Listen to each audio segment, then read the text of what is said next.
Welcome to the Cleaning in Motion Show, a podcast interviewing successful cleaning business owners to hear what they're doing that works and what they've tried that's failed, all to help you grow your business. And now, on to the show.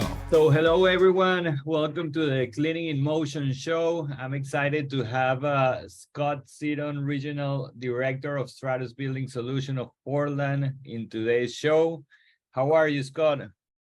I'm doing good. Thanks for having me on, Sam. I appreciate it. No, thanks you for being here. I know you guys are doing an amazing job in your market, and that's why we knock on your door to see if you wanted to jump in and be part of our first season in the Cleaning in Motion show and have a little bit of a conversation and break down what you're doing. That I think you're doing an amazing job in your market. So I always like to start with just tell me a little bit about yourself. Who is Scott? Yeah, absolutely. Well, I'm a military retiree. I served in the United States Army for 22 years before moving out here to the Pacific Northwest and got into the janitorial industry. My first position after retiring was working for a commercial carpet and floor cleaning company, where I really learned the business of carpet cleaning, doing hard surface floors, and working in that aspect, which led into the entire janitorial business. So for the past 6.5, 7 years, almost 7 years now, I've been in the janitorial business, and started out as just a small operations manager for the company, and now I'm the regional director here for Stratus Building Solutions in Portland, and really looking at market growth in the area. So enjoy family time and love the Pacific Northwest. Nice. So 6 years into the industry, have you seen any evolution in the industry? What have you think, or do you think that things are changing? Yeah, I mean, it has been changing pretty consistently since I got into the industry. But again, of course, as everybody knows, the COVID-19 pandemic that hit us pretty hard really changed our industry from the get-go, and the amount of changes have been amazing to see in our industry, because we focus now more on health and safety instead of just overall general appearance and cleanliness. So this has really turned in focus, the whole entire industry, whether it's carpet cleaners or janitorial school custodians. So seeing that progression and how we look for focusing on the health and safety aspect has everybody looking at us in a different way. Previously, as everybody knows, the janitorial industry is a very large industry, but the people and decision makers, the actual people in the building, weren't paying attention to it as much as we were, obviously. But now they are, and that can be good and bad. They're looking at everything with a different lens now. And sometimes that lens is a microscope. So that really ramps up what we need to do on our end to make sure we're doing the right things. We're following scopes, and we're understanding, we're learning and growing with the industry also. No, I agree. As you said, it's a challenge because it's something new, at least for a lot of cleaning companies, learning about disinfecting and other services that you can probably add to your pipeline, which will become a new revenue stream. But at the same time, it's challenging because people are paying more attention. Again, you have to get educated. Not everybody will have the skills to do a very good disinfection service, depending on the industry or the client that you're serving. So I can see definitely the challenge and the opportunities that comes after COVID-19, no?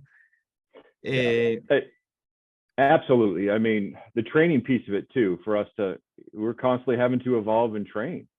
We're trying to do that in each of our offices with Stratus. We're trying to focus on, our service providers and their training ability, bringing them new tools and techniques from the industry, because that's the need. And, like I said, our customers they're digging more into these procedures themselves, and they have more of an understanding of the janitorial field and what's expected. So the expectations are a lot higher for us, and we're moving ahead to try to meet those challenges and expectations. And I think we're as an industry, we're meeting it head on, and we're really fulfilling the needs of these individuals and companies out there in the commercial world. So I guess that's part of your training for onboarding a new unit franchisee, correct? Oh, absolutely. Stratus has a training model that we use, and Stratus has done an amazing job of taking all the new tools and everything that's in the industry right now and revamped the training for all new franchisees. And then a lot of offices turn that around and they use that individual training online portion so it can be self-paced, understanding the links to where all, things they need to understand. And then us at the regional level, we turn that into on-the-job training, so we can see firsthand that they understand the true nature of cleaning aspect. They understand the chemical usage and the dilution rates and all those kind of things that help them be successful and make sure that our clients and our customers have a nice, safe, and healthy environment to work in, which is our goal. One way or another, that is our ultimate goal. No, it makes sense. So Scott, you as a general manager or regional director, sorry, you have a lot of responsibilities, no? What do you think it's the main challenges that cleaning business owners face today? No, we talk a little bit about the post-COVID era, but we're in a recession, no? Or at least it feels like we're entering a recession, and there is always challenges in terms of growing your team, finding the right people, hiring people, demanding more. Sales also is changing a little bit. So if you can talk a little bit about what challenges are you facing currently in your market, and what are you doing to overcome them? Yeah, absolutely. I think you picked them all off. I mean, you hit them all right. Staffing, obviously staffing for not necessarily our service providers out there in the field, but just office staffing, and sales individuals, office admin, individual inside sales reps, things like that, are very hard, and that's a challenge right now. And I know everybody's having the same issues. It's the quality of candidates we're getting also, and I am not seeing quality candidates, and it's very unfortunate. And this has been a big shift too, because pre-pandemic we were hiring and staffing was not really that much of an issue for the janitorial business. We honestly we turned down more people than positions we had, and that's completely shifted in this area. And I'm not speaking for outside of my region, but even before, what other companies that I've worked with in the area past the pandemic has started, hiring is just not as easy. This is a business that is not, you can't really do remote, because the expectation is it's a field job. You physically have to go meet with people. You have to go into buildings. You have to evaluate. You have to do quality checks of cleaning. So you can't say, and most people are looking for hybrid roles or specifically office jobs where they can work from home. And I'll go ahead and straight say it. We have a work ethic problem. And that's what I've noticed with a lot of our hiring and staff that we have hired that have not lasted long. They don't want to work, and I don't know where that's coming from, honestly. Providing training can get costly. We want to provide the best training. That's one of the issues. We work with ISSA, of course, they have great training, IRCRC. So we're really looking at trying to get additional training in-house and external training for employees and things like that. And then again, the economy, you said it right there, it's the recession. We are in a recession. I know they're saying we're not, we're leading into it. I mean, the numbers tell us we're in a recession. And that is hard, not only for recruiting new franchise owners, but just gaining new accounts and working with clients and companies on budgets. People want lower budgets.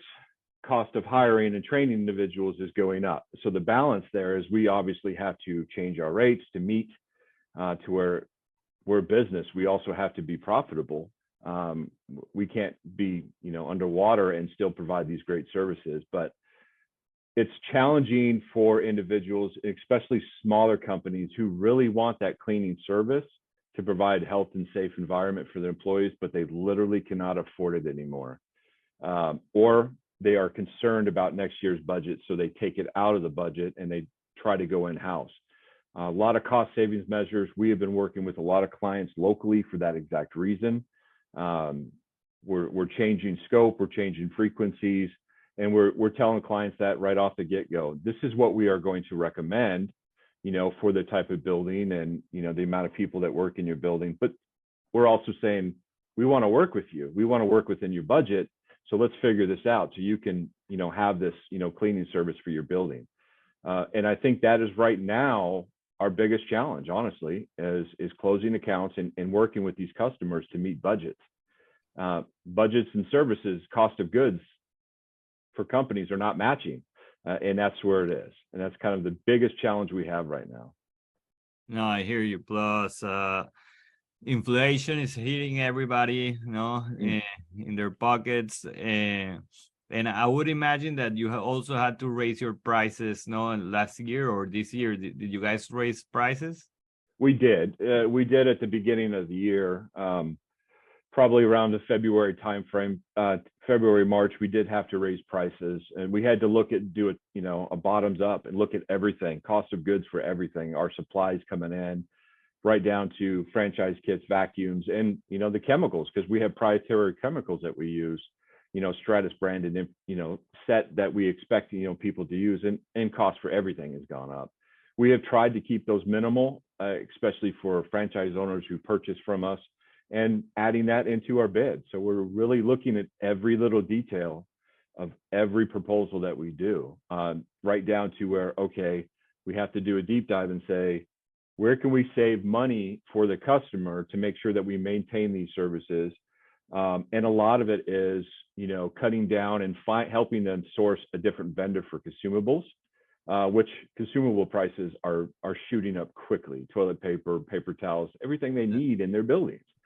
So we're looking at cost savings. We're helping them find different vendors that can give them a better cost saving.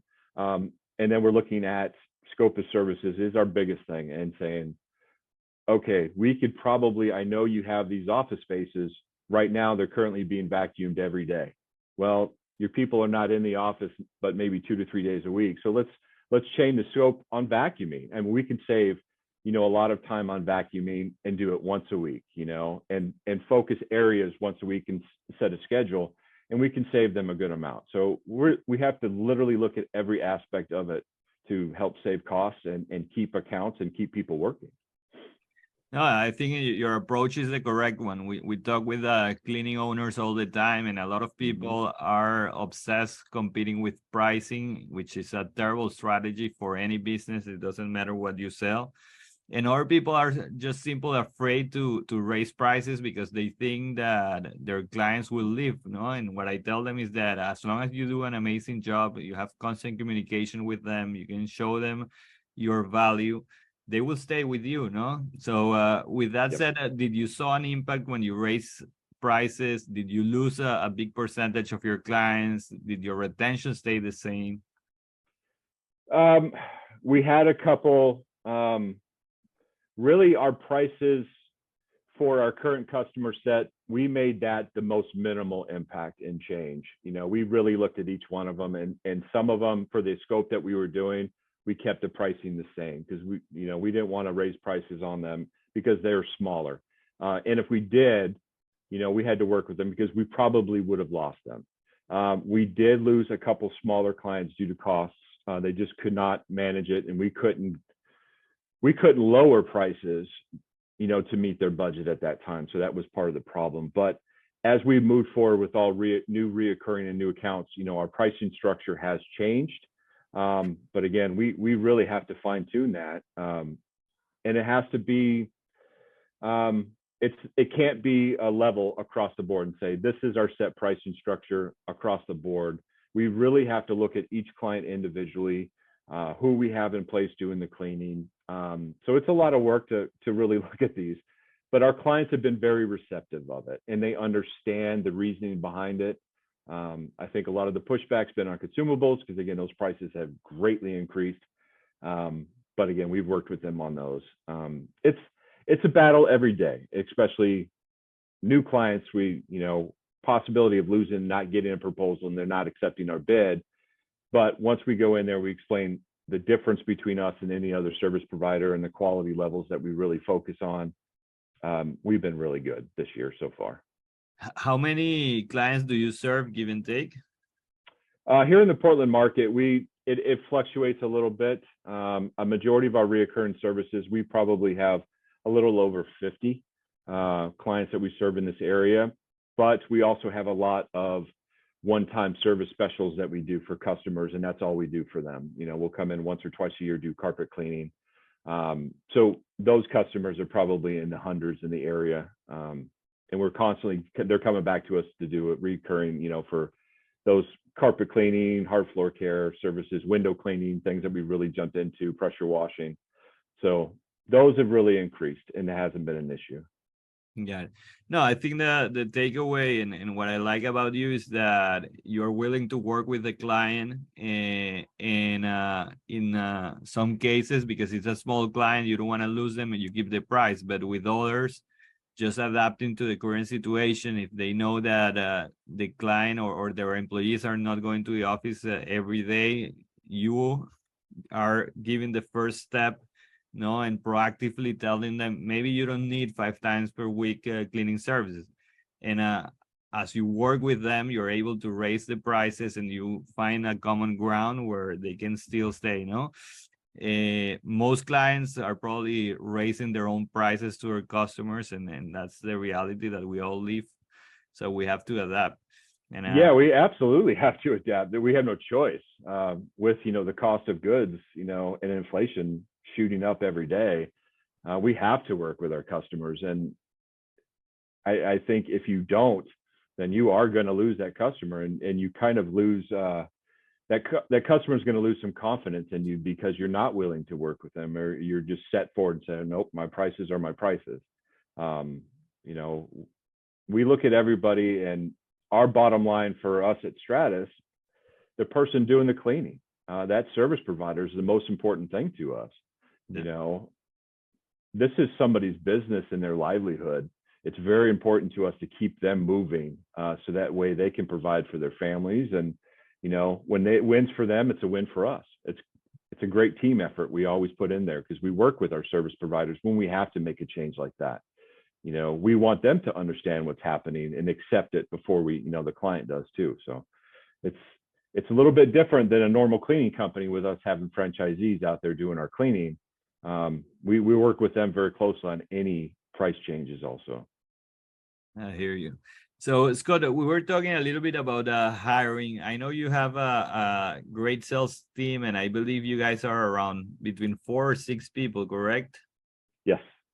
Can you tell me a little bit, what's your hiring process? What do you look in people when you're hiring? Even if you want to go into details of what questions do you ask, I think that would be a great benefit for the listeners. Yeah, absolutely. And like I said, I'm currently trying to hire another sales individual to join our team. So you guys, if you want to be part of a great organization, you know where to reach Scott. Yeah, go ahead. And it's really, for me, when I'm interviewing or I'm looking at candidates, it's not necessarily about having any type of industry experience. We can teach the industry, we can teach skills. And probably heard this on many memes or anything like this on LinkedIn and all these different hiring events. You can teach skill. Well, yeah, it's true. I'm looking for the whole rounded person. For us, it's about teamwork. Somebody that wants to be independent, especially in the sales department, and they're a hunter. They have a great ability to speak. They like getting engaging. They like getting in front of people, and just having conversations with people. And again, it goes back to, they may not be salespeople, but if those individuals like to have connections with other individuals and have talks and can explain things in a great way, I can train them to understand the janitorial business. I can train them to understand the sales business. But I want somebody that wants to work for the team, really wants to look at what the overall benefit for our franchise owners and service providers is. And again, always putting them first in the sales process, looking out for them when we're out there looking for the right business to sell to, and to purchase, because not every client that reaches out to us or we meet is going to be a good fit for us at Stratus in our model. And that's kind of makes it hard too. But I want those individuals that say, look, I can be a team player. I want to see this team grow. I care about that person who's going to do the work. So I'm going to go into this building and I'm going to say, look, we have the best. I have the best people that can do this for you. I have the best techniques, and I can get you the best price. And again, those are the people I'm looking for. Now, there's a lot of those people out there, but again, they're all working for somebody else. Not, you know, it's me trying to find that person, and it takes some time. So you have to really invest in anybody you hire for a business. My operations people, anybody with operations background, we can teach them the janitorial field, but as long as they have that operations mindset to just get things done. And again, that's what I'm looking for. Everything else I can teach, you know, and I will spend as much time as I need to for the right person.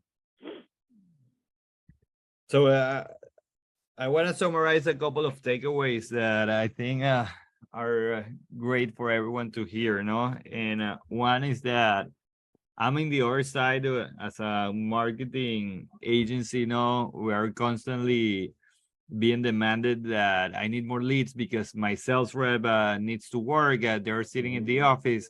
But you said something great because most people that we know, so, and I say surprisingly because I still don't understand it. If you're gonna hire a sales rep, that person should be a hunter. No, it shouldn't be someone who is sitting waiting for marketing to give them leads or inside sales to give them leads. Those people should go and get their own leads, and as a bonus and benefit, they will get other leads from our sources. So I think one big takeaway, and I like your approach, is that you're looking for hunters and people who are hungry and want to look for their own leads. And the other thing is that people have to invest to get that quality team member, no? And I know invest, and I don't know if you want to go more specific what you mean by invest, no? From my experience and what we see with other companies is that they go and they invest in job boards and even events to try to get and reach the right candidate, and their whole interview process can take even more than a couple of months to filter the right people. And if you want to go even deeper into details, we have a cleaning company that they know that every time they want to hire someone, it will cost them around 2 to 3 grand acquiring that new employee, because that's overall what they invest, no, between tools, time, job boards, and so on. So Yeah, you have to invest 100%. Yeah, you're absolutely correct. And it is an investment because nobody's going to jump into this business as a salesperson with a book of business. You know, most people are not going to bring a book of business with you. So new person coming into the industry, new to sales, but that has that mindset to go out, meet people, introduce themselves, be proactive.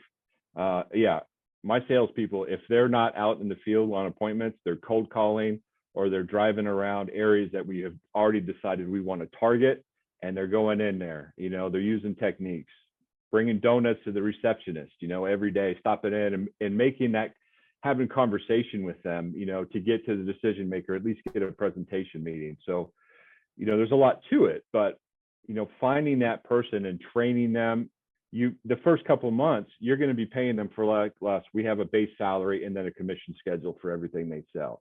Where they make their true money is based off of how much they sell, obviously. But you are going to be paying a base salary of somebody that's not selling for a while. So you need to be prepared for that. You know, for the first month or 30 days, you may have a sales target for your salespeople every month, but it's going to take a while to get to that, to recoup what you're paying them to learn. So you have to be prepared for that in sales to be ready to spend a month, you know, of your base pay, your time, maybe getting them to an ISSA course in that time to understand the janitorial business. So it's an investment. But again, with anything that you purchase, you know, for business wise, you want to know and have that, I guess you could say, warm and fuzzy feeling that you're going to get a great return on your investment from that individual. And if you see that return on investment, great potential a month down the road or 2 months down the road, I will make that investment every day. 100%. And I think a lot of people, they hire and they get frustrated and it doesn't work out. And they say, I do all the sales because nobody works as well as me, or any excuse. And the reality is that they didn't invest, no, they didn't put the time, because besides the dollar part of the investment, no, it's a lot of your time that you have to put in, or your team time if you have a sales manager. So I think this is a great conversation that is not often being talked now, and people have to listen No, a little bit more. I mean, and again, with the recession coming, it's some people like, oh, I'll just do it all myself because I'm going to save the money.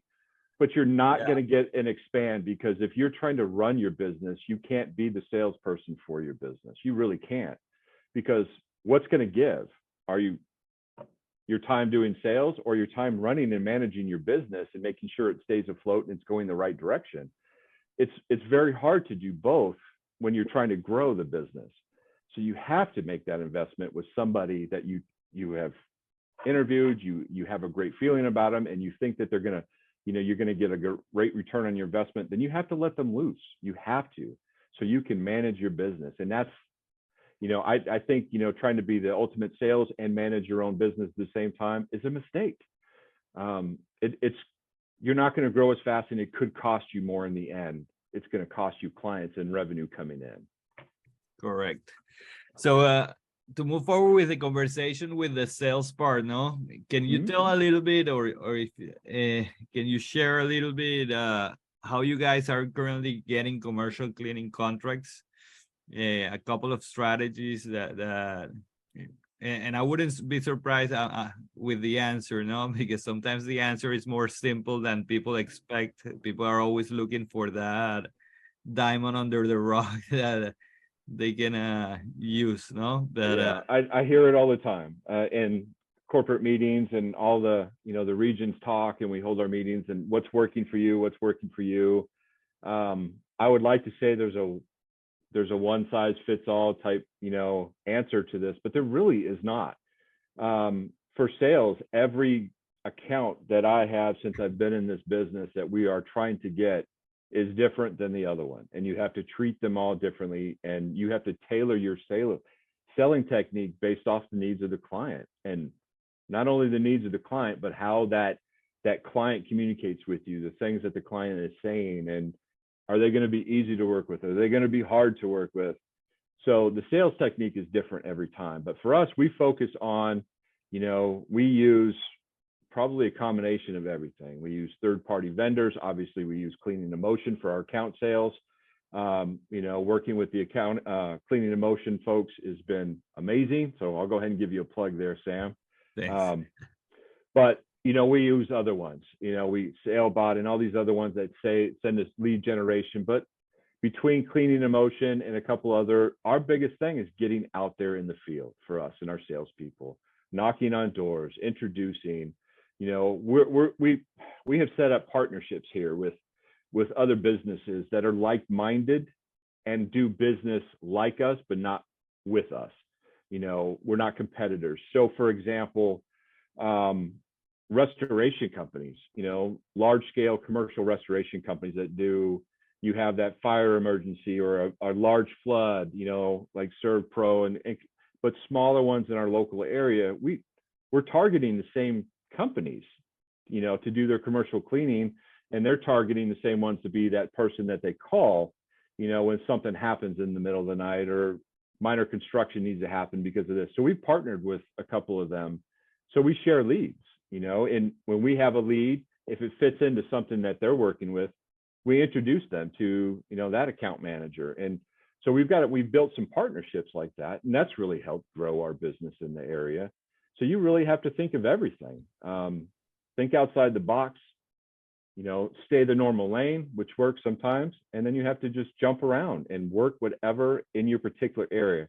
The Portland area is different than every other region that I've heard. And I don't know what it is, but Portland is its own unique animal that I have ever seen anywhere. How people respond to things, how people act, how they look at money. So there's unique challenges here in the Portland area to grow. No, I think those are great tips, no, and something that I heard you even say a little bit earlier in the conversation is that you have your sales rep also bringing donuts and going to the same place over and over, no, to create that recognition and people keep you on top of mind when they want to make a decision. But besides the typical things that we all know that every cleaning company should do, no, from email marketing, Google AdWords, putting a SEO, and all the typical things that you can do online.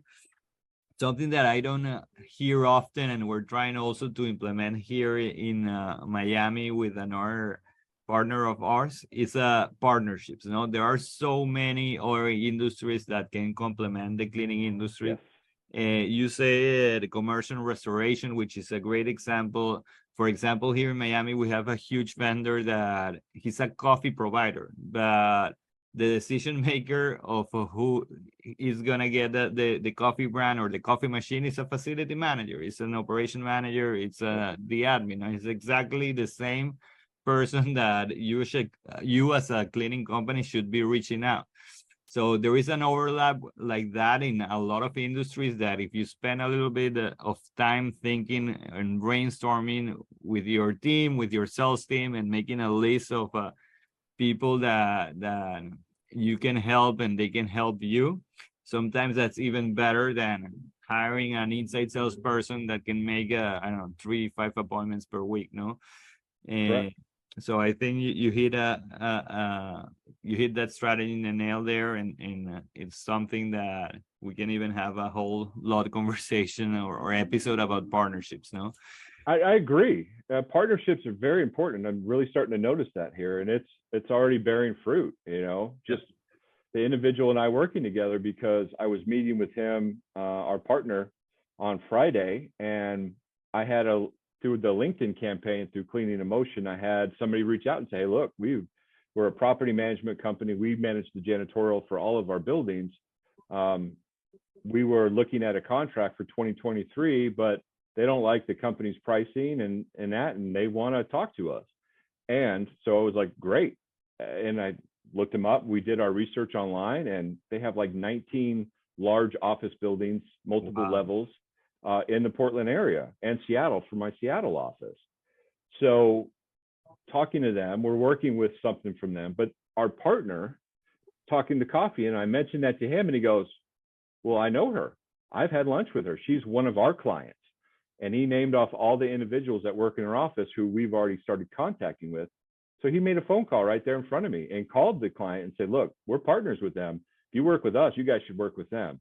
So that partnership instantly was like, okay, we've got a big shot to take over a lot of accounts and really look at some deep, in the area for office buildings, just based off of our partnership.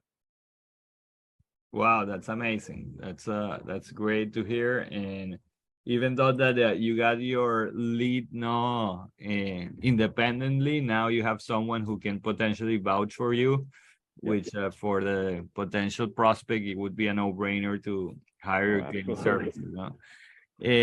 No, so Scott, I know we've been talking for almost 40 minutes, and we're almost done. We talk a little bit about the recession and everything that it's coming in 2023 and all the challenges that we're facing.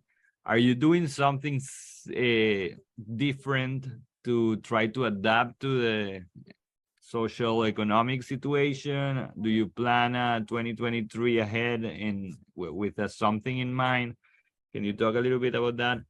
Yeah, we're actually not looking at it in a negative light. We're focused like we are normally would. We are already probably 3/4 of the way done with our sales goals for next year. So what we did is we have broken it down, the industries that we've been focusing on this year. We're breaking it down month by month, quarter by quarter, goals, targets by industry, locations. And we're not backing down. It just means we're going to go out more. More sales, getting the salespeople hired, getting them trained, getting them out there in the field. We're breaking our areas up to maximize the amount of sales that we can get. So that way, the recession really doesn't hit us that hard. And the areas we're focusing on, they probably already have the budget put in there for 2023 for janitorial for larger firms that we're really targeting. So the budget's there. It may be less. And again, we'll work with them to bring it closer to their budget and meet the needs at the building. So we're not looking at it negatively. We're looking at it as we just got to work a little bit harder. We have to double the amount of, prospects that we go and attack every week and month to just keep the revenue up. And again, because it all goes right back to, we don't want our service providers to have to lose business. We want to continue to give them more business because to offset some of the costs that we know are going to continue to go up. Employee costs for them, hiring people, equipment, consumables, things like that. So we're trying to offset it for them is by having more, maybe less amounts dollar signs per month, but if we get more reoccurring accounts, then the revenue will still continue to stream in for them. Yeah. Well, they say that sales solve all of your problems, no? So I think you're taking that 100% Yes. seriously, and I think there is no other way to approach 2023. With that said, Scott, one final piece of advice that you can give to someone who is starting a cleaning company or who is currently in the struggling phase that hasn't been around for that long. Any advice? Yeah, absolutely. If you're planning on starting your own cleaning company, even if you have industry experience, you've been a cleaner for years, and we run into this, we have this all the time, that doesn't mean you can run a business. Anybody wanting to jump into the cleaning industry, it is not, and I'm going to go ahead and say it, it is not an easy industry. Individuals think it is, but if you do your research into the cleaning industry, the trends, look at sales in the area, and also the area that you want to target, look at how many cleaning companies are currently in that area. That the market may be saturated with cleaning companies, but again, do your research on each one of them. Whether this is, how I've done it is I've just called, I'll be honest. I've called other cleaning companies and said, hey, I'm calling from, Stratus Building Solutions of Portland. I see, you guys you have small accounts, or I look at their Google address, and if it's a home address, then I know it's a home-based business. Just talk to them. What challenges do you have? Do you want to partner with us and be a franchise owner? But then just to see what challenges they're having, and I'll ask them, and we'll communicate with each other, or, I think it's really about the research. Know what you're getting into. And again, there's a lot of costs associated with it. And it's not easy. Take the effort, do an investment, and jump into and take some of the basic cleaning courses from ISSA. That is honestly what was recommended to me when I jumped into the cleaning industry, and I took a couple courses. I went and I paid for it myself. I went and got certified to do carpet cleaning, hard floor, technician, and took an ISSA course on basic cleaning. And that really jump-started me. And then once you get that, there's obviously other levels to take and learn and grow your business. Don't give up. If you start the business, jump in. It's hard work, but it is very rewarding work. And what I mean by rewarding is when you go to meet with that customer and they say, I appreciate what your staff is doing here in my building. This is probably the best building, clean building I've ever worked in. That means something. And, having that kind of response from a client is what it's all about. So do your research, make your investments, make sure you understand business, because you can lose money quickly if you don't pay attention to your bottom line. But then just do it, get out there, make yourself known. Yeah, I love it. I love it how you keep it realistic, no? I'm a real guy. I'm a simple guy. It's either yes, no, maybe. And if I don't know how to do something, you should figure out how to do it, or be honest and say, we just can't do that. So I'm a real guy. I don't look at things in a crazy lens. I look at reality and things on the ground. And I think about the people that work for me and how what's going to happen affects them. And then we go from there. We make our decisions based off of all that. Yeah, no need to put some makeup into a story. No, it's Nope, not at all. business. It's always challenging, but as long as you don't quit and you keep moving forward, it's always rewarding. Rewarding. Well, no? It absolutely is rewarding. No, so Scott, thank you so much for your time. This has been an amazing conversation. I think there is a lot of nuggets here that people will appreciate and will take into consideration. You're always welcome to the Cleaning in Motion show, and Okay. we'll see you soon. All right. Thanks, Sam. I appreciate Cheers. the opportunity. Thank you for listening to the Cleaning in Motion Show. Make sure you subscribe so you don't miss any future episodes. In the meantime, find more resources, including more sales and marketing tactics online at cleaninginmotion.com. That's cleaninginmotion.com. Until next time.